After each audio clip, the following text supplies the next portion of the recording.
Glória a Deus. É conhecido como parábola dos talentos.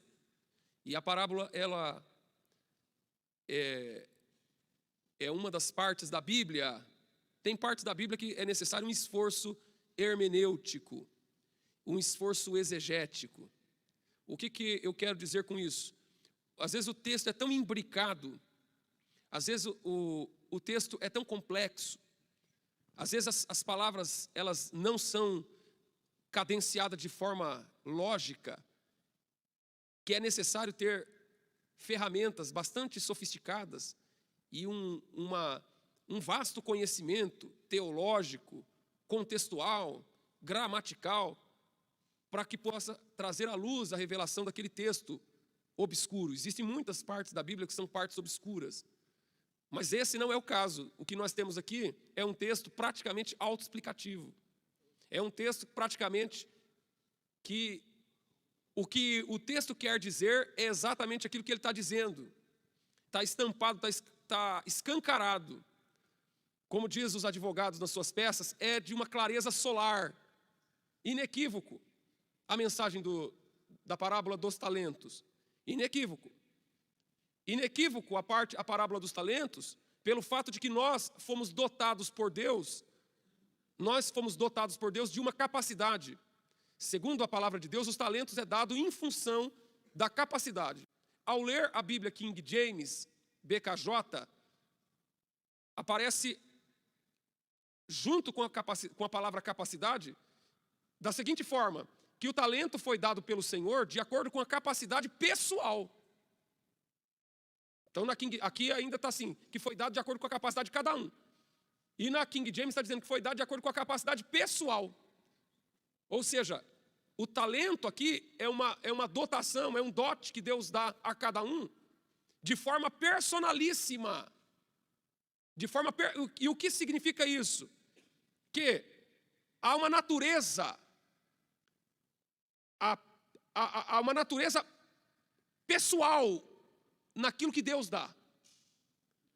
De tal forma que o que Deus dá para um, não se compara com o que Deus dá para outro.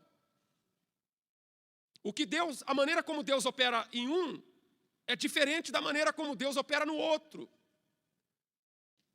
Tanto é que a própria construção da parábola, no seu desdobramento, nos mostra de maneira clara que cada um daqueles homens, daqueles servos, receberam talentos diferentes. Um recebeu 5, outro recebeu 2 e outro recebeu 1. E cada um recebeu de acordo com a capacidade pessoal, individual, inalienável, intransferível. Você por você. Louvado seja Deus. Ele não conectou nem os três um ao outro, para que os três formassem uma sociedade e em conjunto pudesse fazer todas as transações a partir dali. Não, cada um tem uma história, cada um tem uma maneira, cada um tem um método, cada um tem uma forma. Porque o talento que Deus dá está ligado à questão individual. Presta atenção no que Deus te deu. Tem uma passagem no livro de Timóteo que diz, Paulo orienta Timóteo, fala, diga a Aristarco, para que atentes para o ministério que ele recebeu do Senhor. Louvado seja Deus. A parábola daqui, ó, é muito óbvia a parábola, mas a natureza personalíssima, individual. E aí, a minha motivação em relação às coisas do reino de Deus, por que eu faço o que eu faço? Por que eu deixo de fazer ou eu faço o que eu estou fazendo? Infelizmente tem pessoas que fazem ou deixam de fazer em função de outros, em função da opinião do outro. E dependendo da situação ele deixa de fazer, mas a Bíblia diz, cada um recebeu de acordo com a sua capacidade pessoal. E você precisa atentar para essa verdade. E a realidade é o seguinte, que o que recebeu 5 e o que recebeu 2 talentos, eles negociaram os talentos que recebeu. Negociaram os talentos que recebeu. Aí eu fico pensando comigo, o que é isso? Isso aqui parece o quê? O que parece isso? O que parece esse ato de receber e negociar o que você recebeu, com o que você recebeu? O que parece isso? Que recebeu 5, pegou os 5 que recebeu, pegou a sua parte e negociou aquilo que recebeu. Ele transacionou aquilo que recebeu. Ele trabalhou em cima daquilo que recebeu.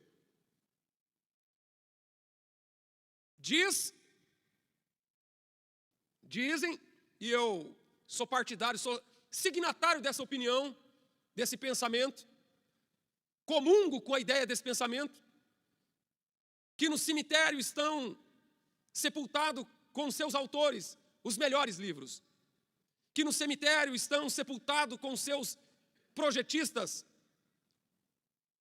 os melhores projetos de engenharia, que no cemitério estão sepultados as melhores formações e graduações, livros, projetos, graduações que nunca foram realizadas, que nunca foram feitas, que foram sepultados junto na mente dos seus autores, mas nunca foram desenvolvidas, nunca foram empreendidas, nunca foram realizadas, nunca foram externalizadas. Projetos que estão na gaveta, sonhos que estão no coração, projetos, desejos, propósitos, que veio um dia, que nasceu no coração, que foi idealizado na mente, que foi aspirado na alma, nas emoções, que foi cultivados dentro de cada um de nós. Porém, pelo motivo A, pelo motivo B, ou C, ou sei lá qual, nunca saiu do papel, nunca foi posto em prática, nunca foi desenvolvido, nunca foi realizado. E o tempo foi passando, e os dias foram passando, e as coisas foram ficando. E nós vamos nos acostumando, vamos deixando as coisas acontecerem, vamos nos adaptando ao meio, vamos nos acomodando à situação, vamos deixando as coisas do jeito que está, para a gente ver como é que fica. Vamos ver se as coisas, por si só, aconteçam. Às vezes a gente quer que, às vezes a gente aspira, deseja, opina, bravata,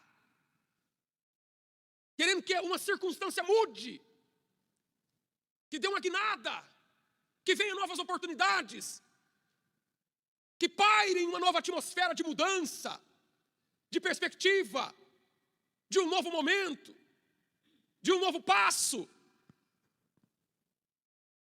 E a gente se esquece que as mudanças que a gente precisa viver não são aquelas que vêm de fora para dentro, mas é aquelas que nascem de dentro para fora.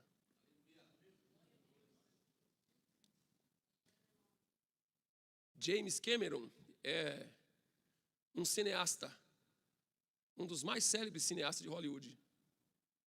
Quando ele projetou para desenvolver aquele filme Avatar, não havia ainda tecnologia pronta, disponível, não havia recursos gráficos, tecnológicos, de mídia, de imagem, ainda disponível para realizar aquele projeto.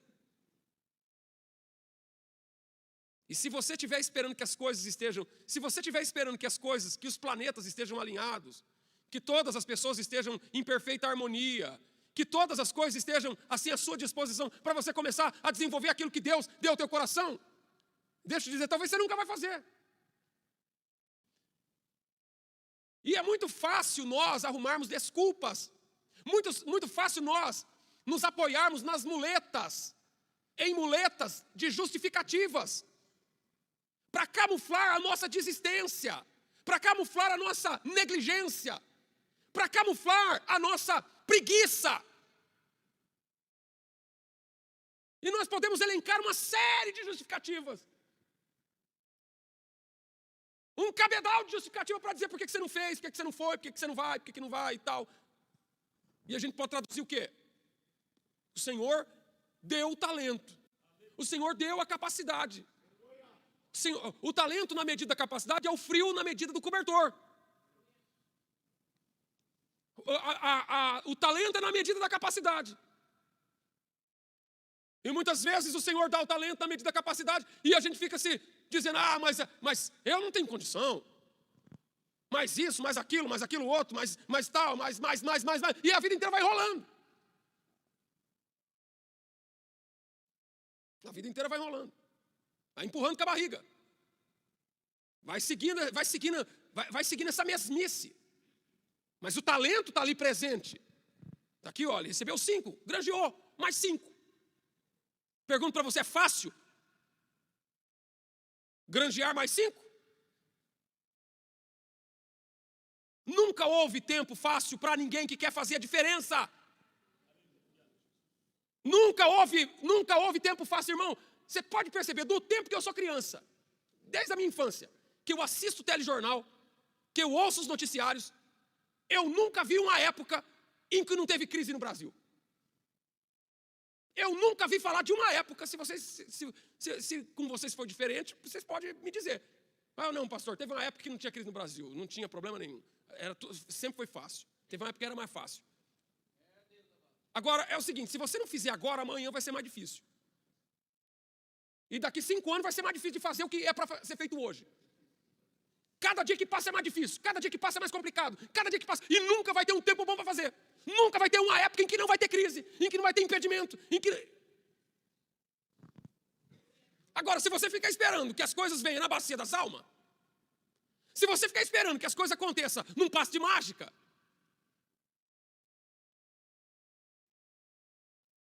esse que é o problema.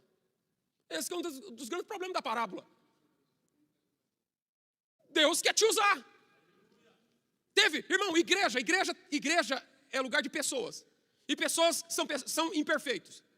E se somar um contingente de uma igreja grande igual a nossa, com tantas pessoas imperfeitas, é um mar de imperfeição.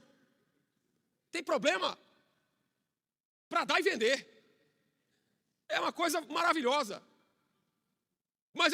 Mas é o seguinte, o Church tem uma frase que diz assim, o pessimista vê dificuldade em cada oportunidade, mas o otimista vê oportunidade em cada dificuldade. Vou repetir, o pessimista vê dificuldade em cada oportunidade, mas o otimista vê oportunidade nas dificuldades. Certa feita eu estava vendo a capa de um livro, e o título do livro era assim, tire o S da crise. Se você tirar o S da crise, vai virar CRI. Ou seja, a crise também é um campo fértil para criar. É um campo fértil para criar soluções, para repensar em certas circunstâncias. Há pouco tempo, quando eclodiu a pandemia, quantas pessoas se viam sem saber o que fazer? Mas a pandemia criou um contexto para desenvolver coisas que até então não se pensava em fazer. Criou oportunidade para se realizar o que já se havia tentado fazer antes e não dava certo. O home office é um exemplo desse. Há algum tempo atrás, antes do contexto da crise, tentou-se implementar o home office por uma série de razões. Mas não deu certo. Mas quando chegou a época da crise, o home office se viu um campo fértil para reduzir custos operacionais. As empresas precisavam economizar. Gastavam altíssimas somas pagando aluguéis de escritórios no centro de São Paulo, por exemplo, no centro de São Paulo, aluguéis caríssimos, barracões, com escritório, com computadores e por aí, e coisa que valha. Mas quando veio aquele contexto, olha só, a pessoa precisava ficar em casa, mas precisava continuar trabalhando. E a empresa precisava economizar, porque também estava diante de um contexto de crítico, de uma crise econômica. Precisava se reinventar. E aquele contexto propiciou, e até hoje, essa forma de trabalho é estendida e adotada, e as empresas conseguem baixar custos, que antigamente era impossível. E aumentar ainda a lucratividade, ou seja, a crise criou um contexto para aumentar a lucratividade. E aí você pode pensar, você pode estar diante da tua situação, diante da tua realidade, diante do teu problema, e você pode se lamentar, se deprimir, se angustiar, se achar que você é uma pessoa infeliz, achar que você não tem sorte, e ficar reclamando. Ou você pode erguer a cabeça. Você pode dar uma guinada na tua vida. Você pode retomar o cabresto da situação e dizer, Deus me deu condições. Diz que 95% das coisas, das nossas preocupações, das coisas que nos afligem, que geram ansiedade em nós, não acontecem. São apenas preocupações que só servem para tirar a nossa energia, que só servem para nos apoquentar, para nos estressar, para nos deixar ansiosos, e por fim não acontece. Então será que nós não temos que repensar nossa postura? O que nós queremos para nós mesmos? Porque quando Deus dá talento, Deus dá capacidade, o talento, ele vem ao encontro da capacidade. E Deus não deu talento para quem não tinha capacidade. Deus deu talento na medida da capacidade. Agora, Deus deu talento na medida da capacidade, não para que você ficasse estagnado, não para que você ficasse na mesma. Deus deu talento na medida da capacidade, porque Deus combinou talento mais capacidade, e na cabeça, na mente do Criador, talento mais capacidade equivale a crescimento explosivo. Talento mais capacidade é igual a crescimento. E não tem nada que serve de desculpa. Você pode dar desculpa para você mesmo. Você pode dar desculpa para o pastor. Você pode dar desculpa para os seus filhos. Você pode dar desculpa para a sua esposa. Você pode dar desculpa para o seu marido. Você pode dar desculpa e culpar o prefeito, culpar o governo, culpar a política, culpar o cenário mundial. Você pode culpar quem você quiser. Você pode até culpar o diabo. Pode até culpar o diabo. E aí, beleza. Mas nada disso vai funcionar. Não vai funcionar. Porque olha só, quando ele chega no servo mau, no servo que recebeu um talento, ele falou assim, ó, vamos ver aqui, ó.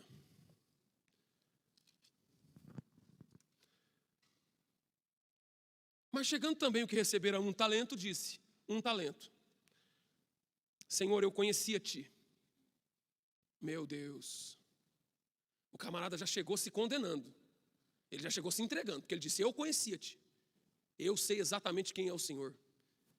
É pouca coisa quem conhece a Jesus? Quantas pessoas estão hoje tateando em densas trevas, palpáveis trevas espirituais, por não conhecer a Deus, por não conhecer a palavra, por não conhecer o Evangelho, por não conhecer a graça, por não conhecer o poder, por não conhecer as virtudes de Deus. Mas quando o servo chega diante do Senhor, ele diz, eu conhecia-te. Eu conhecia-te.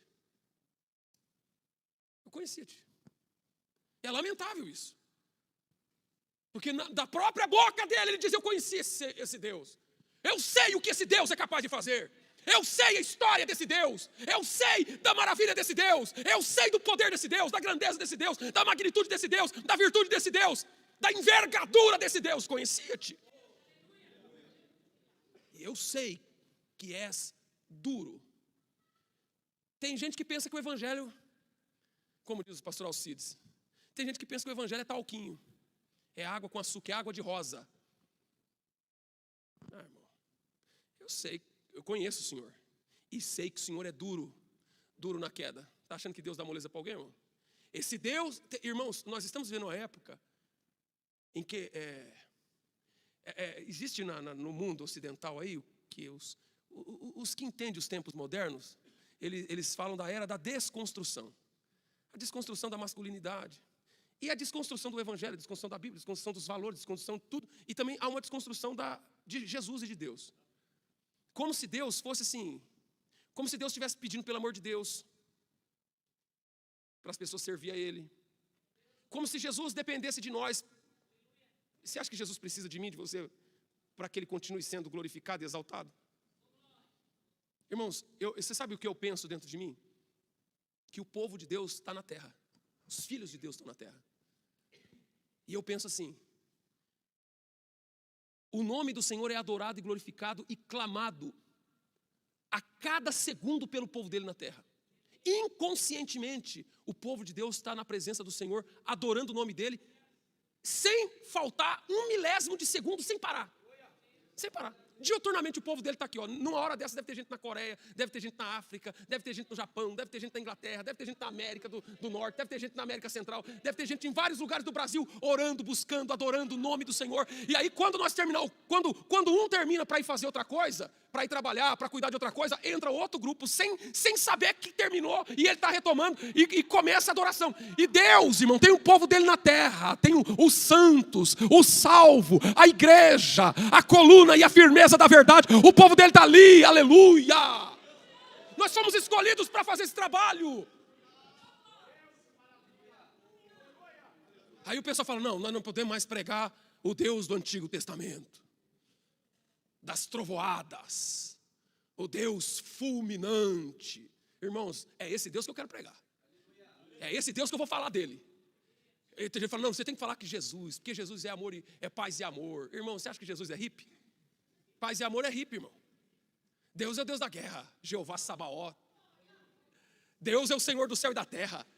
E o moço aqui, o servo, fala, eu conheço o Senhor, e eu sei que o Senhor é duro, implacável.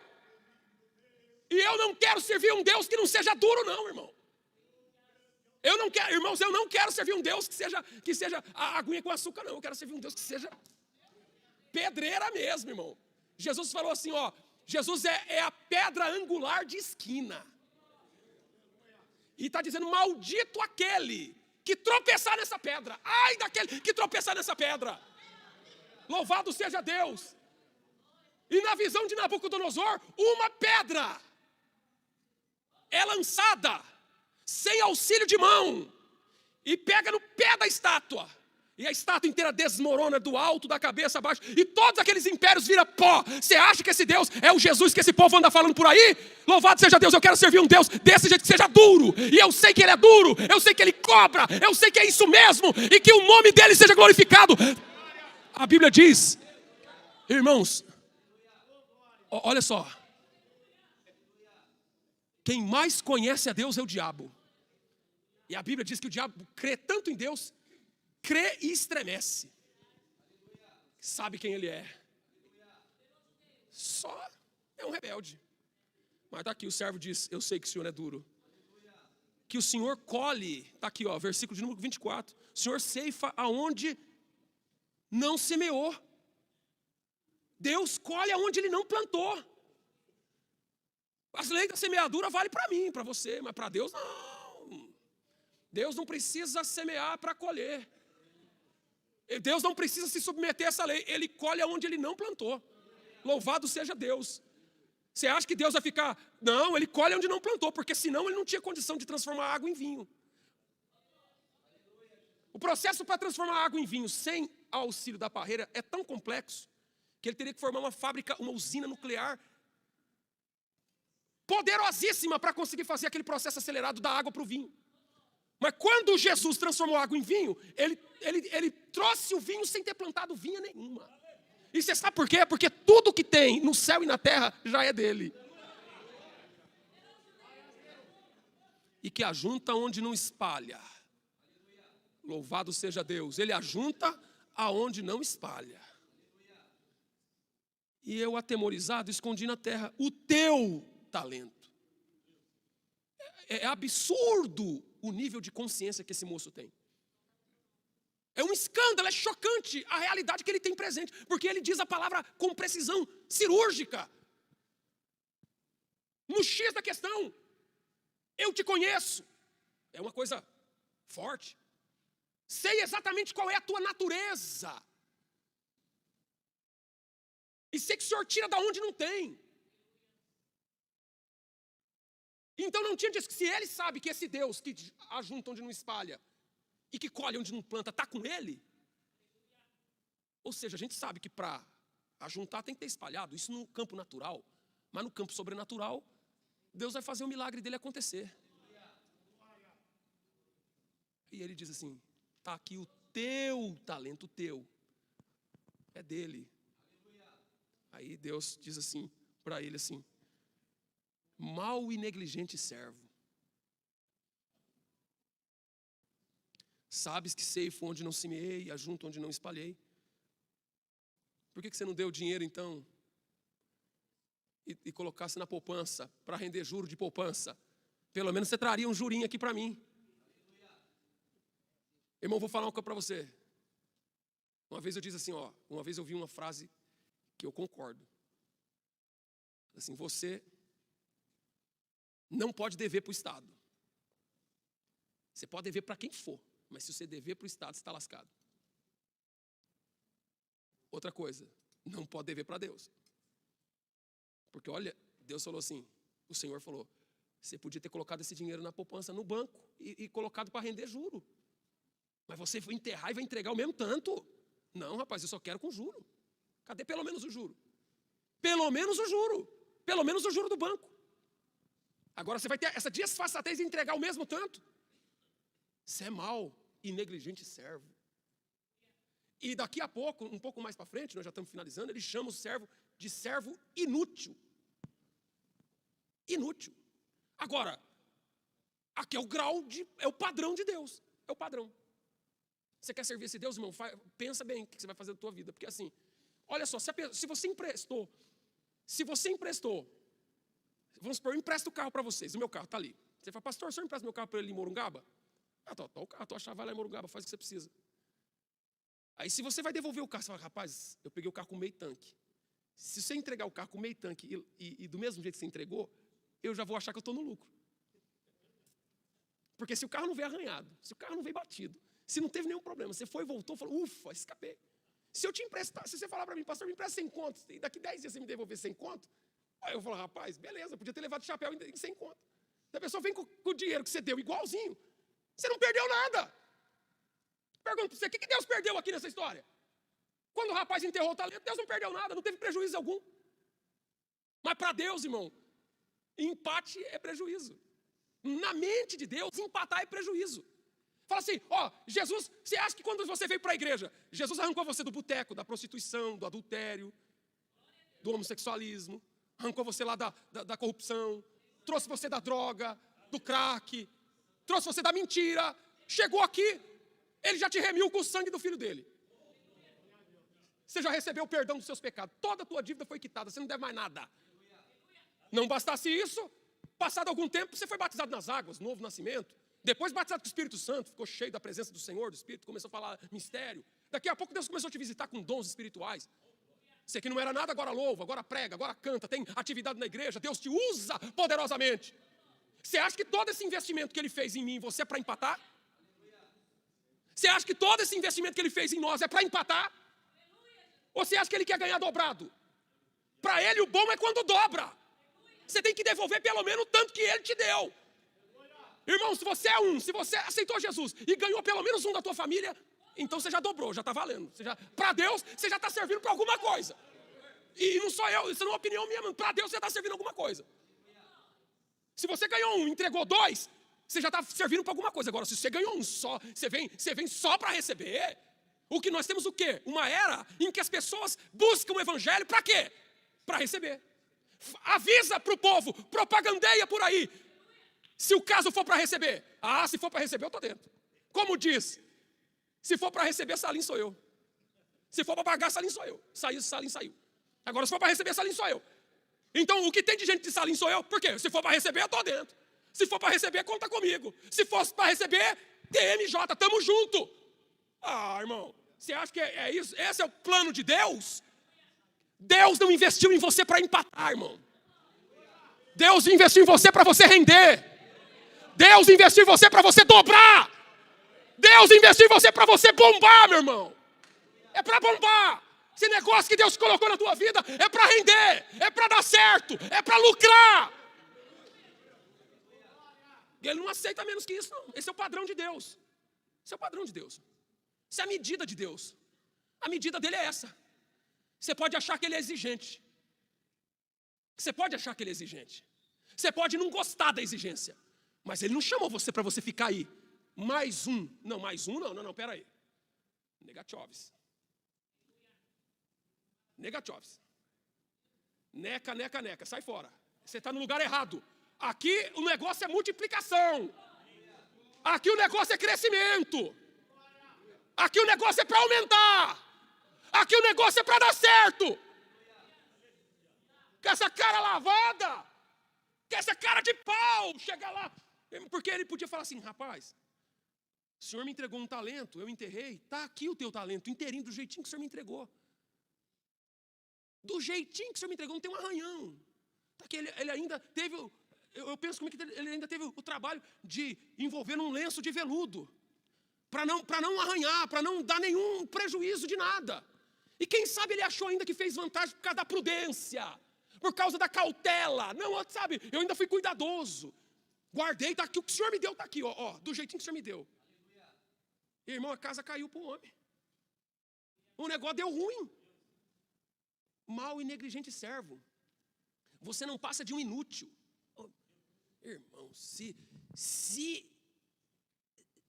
o povo do politicamente correto colocar essa frase de Deus aí para correr por aí, irmão, é perigoso eles abrirem um processo no Supremo Tribunal Federal contra Deus. E eu não sei não se já não tem projeto de lei para processar Deus. Eu estou achando que deve ter. Porque eu não tenho coragem de falar essas coisas. Eu não tenho, eu estou falando aqui porque está na Bíblia, irmão. Mas eu chamar alguém de inútil, que não estragou, que não deu um prejuízo. Que não deu prejuízo, irmão, ele não fez nada. Ele não deu prejuízo, mas também não deu lucro. E para Deus, empate é perda. Falar, eu estou na igreja, mas eu sento no meu lugarzinho, eu estou na mesma. Para Deus é perda. Para Deus é perda. Rapaz, faz logo o que Deus mandou você fazer.